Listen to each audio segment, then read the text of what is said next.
ஒரு சிங்கம் எப்போ எதுலயும் பெக்யூலியர் தான்.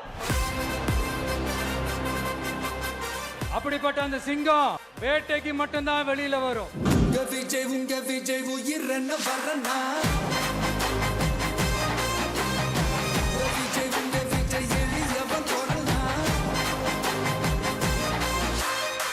என் மேல இவ்வளவு நம்பிக்கை வச்சிருக்கிறீங்களா?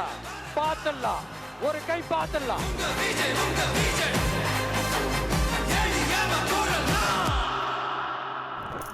நியூஸ் தமிழ் நேயர்களுக்கு வணக்கம். 2 மாத இடைவெளிக்கு அப்புறமா, குறிப்பாக கரூர் துயர சம்பவத்திற்கு அப்புறமா தமிழ்நாட்டில், அதாவது மேற்கு மாவட்ட மண்ணான ஈரோட்டில் ஒரு மினி மாநாட்டையே நடத்தி அதில் பல விடயங்களை பேசி பற்ற வச்சுட்டு போயிருக்காரு தாவேக தலைவர் விஜய்.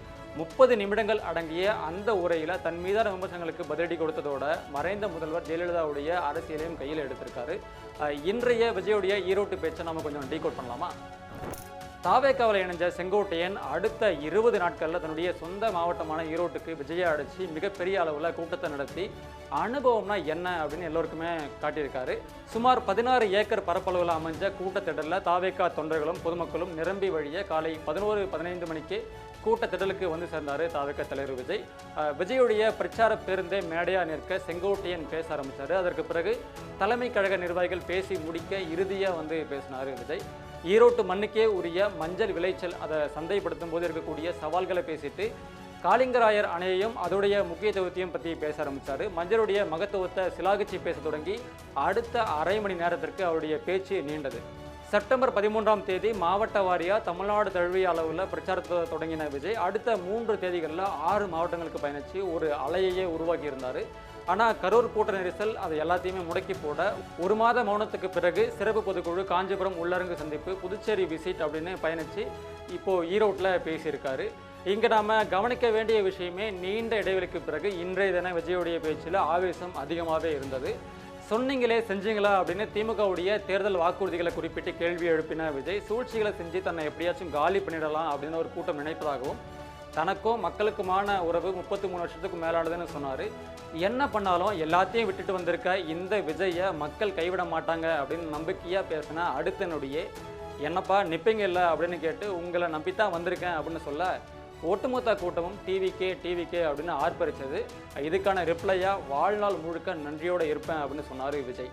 வள்ளுவர் கோட்டத்துக்கு காட்டுற அக்கறையை மக்களுடைய வாழ்வாதாரத்தில் காட்டலாமே, கவர்மெண்ட் நடத்துகிறீங்களா இல்லை கண்காட்சி நடத்துகிறீங்களா அப்படின்னு கேட்டுட்டு அந்த காலத்திலேயே மக்களுக்காக யோசித்தவர் ஈரோட்டை கடப்பாறை பெரியார்னு சிலாகிக்க ஆரம்பித்தார். பெரியார் என்னுடைய கொள்கை தலைவர், அவர்கிட்ட இருந்து தேவையான கொள்கைகளை எடுத்துக்கிட்டேன். பெரியாரை ஃபாலோ பண்ண அண்ணா எம்ஜிஆர் கிட்ட இருந்து தேர்தல் அணுகுமுறைகளை எடுத்துக்கிட்டேன்னு தன் மீதான விமர்சனத்துக்கும் பதில் சொன்னார். தாவேக்க தான் உங்களுக்கு ஒரு பொருட்டே இல்லையே, அப்புறம் ஏன் கதறீங்க புலம்புறீங்க அப்படின்னு கேட்டதோட, உங்களுக்கு காசு துணை, எனக்கு இந்த மக்களுடைய மாசு துணைன்னு ஒரு பஞ்ச் அடித்தார். பெரியாரோட பேரை சொல்லி கொள்ளையடிக்காதீங்க அப்படின்னு பேசினவர் 2026 தேர்தலில் எங்களுக்கு யார் களத்தில் போட்டியாக இருக்கீங்களோ அவங்கள மட்டும்தான் எதிர்ப்போம், சும்மா களத்திலேயே இல்லாதவங்களையும் களத்துக்கும் அவங்களுக்கும் சம்பந்தமே இல்லாதவங்களையும் எதிர்க்கிற ஐடியா இல்லை, நீங்கள் கேட்குறீங்களே அப்படின்னு எதிர்க்க முடியாதுன்னு நாத்தாக்கா மற்றும் அதிமுகவை தாக்கி பேசினார். இந்த இடத்துல நாத்தாக்காவை விமர்சிக்கிற பாணின்னு சொல்கிற அரசியல் விமர்சகர்கள் அதிமுக இடத்தை பிடிக்க நினச்சி அந்த கட்சியையும் களத்தில் இல்லைன்னு சொல்கிறது சரியான டாக்டிக்ஸாக இருக்குமா அப்படின்னு கேள்வி எழுப்புறாங்க. விஜய்க்கு அரசியல் தெரியுமா? அரசியல் பேசுவாரா? என்ன ஒரு 10 நிமிஷம் 9 நிமிஷம் தான் பேசுகிறாருன்னு சொல்கிறீங்களே, நான் என்ன பேசினா உங்களுக்கு என்ன, எத்தனை நிமிஷம் பேசினா என்னன்னு கேள்வி எழுப்பினார். தன்னுடைய முந்தைய பேச்சில் தேர்தல் வாக்குறுதிகள் தவறாக சித்தரிக்கப்பட்டதாகவும், தான் சலுகைகளுக்கு எதிரானவன் கிடையாதுன்னு பேசினார். தான் சலுகைகளுக்கு எதிரானவன் கிடையாது, மக்களுக்கான சலுகைகளை இலவசம்னு சொல்லி அசிங்கப்படுத்துறதுல எனக்கு உடன்பாடு இல்லை. மக்கள் காசில் மக்களுக்கு செய்கிறத எப்படி இலவசம்னு சொல்லுவீங்க?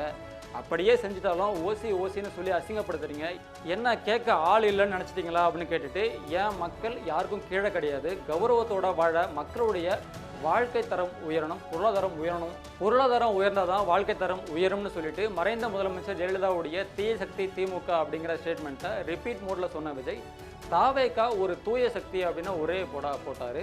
இங்கே தூய சக்தியான தாவேக்காவுக்கும் தீய சக்தியான திமுகவுக்கும் தான் போட்டியே, என்னை யாராலும் வீழ்த்த முடியாதுன்னு சொல்லிட்டு அண்ணன் செங்கோட்டையன் தாவேக்காவில் இணைந்தது மிகப்பெரிய பலம், அதே போல் இன்னும் பலர் கட்சியில் சேர இருக்காங்க அப்படின்னு மேடையிலேயே அறிவித்தார்.